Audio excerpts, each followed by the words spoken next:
Everest সম্পর্কে কিছু অজানা ও চমকপ্রদ তথ্য। ১. উচ্চতা পরিবর্তন হয়।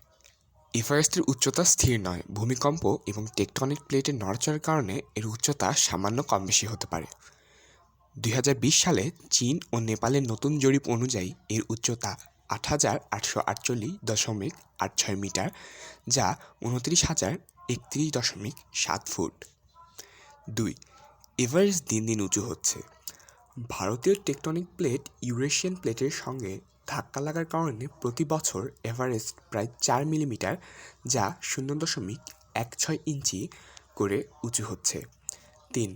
প্রথম আরোহীর পরিচয়ের রহস্য।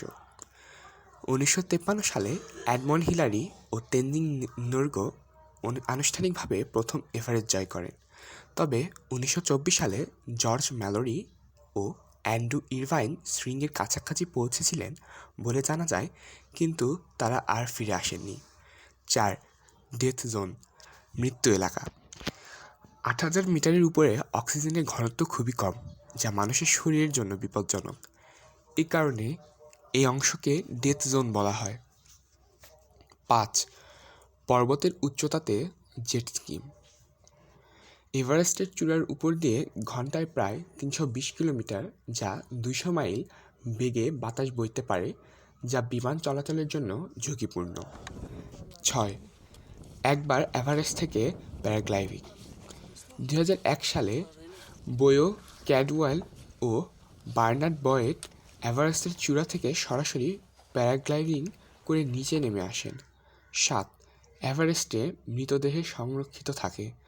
প্রচণ্ড ঠান্ডার কারণে মৃতদেহ সহজে পচে না, তাই অনেক পর্বতারোহীর দেহ বরফের নিচে সংরক্ষিত থাকে।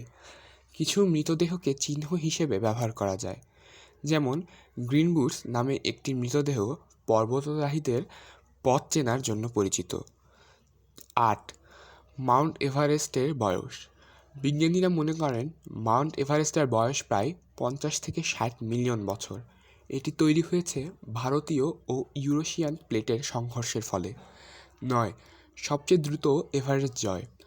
নেপালের পর্বতারোহী কামিলিতা শেরপা ২০২৩ সালে ২৮তম বার এভারেস্ট জয় করে বিশ্ব রেকর্ড গড়েছেন। সবচেয়ে দ্রুততম সময়ে এভারেস্ট জয়ের রেকর্ড করেছেন কিলিয়ান জর্নেট ২৬ ঘন্টায়। ১০. এভারেস্ট আরেকটি নাম রয়েছে। নেপালের এভারেস্টকে সাগর মাথা, আকাশের মাথা এবং তিব্বতে চোমেলুংমা বিশ্বের মা নামে ডাকা হয়। ঠিক আছে, ভিডিওটি ভালো লেগে থাকলে লাইক, কমেন্ট ও শেয়ার করতে ভুলবেন না।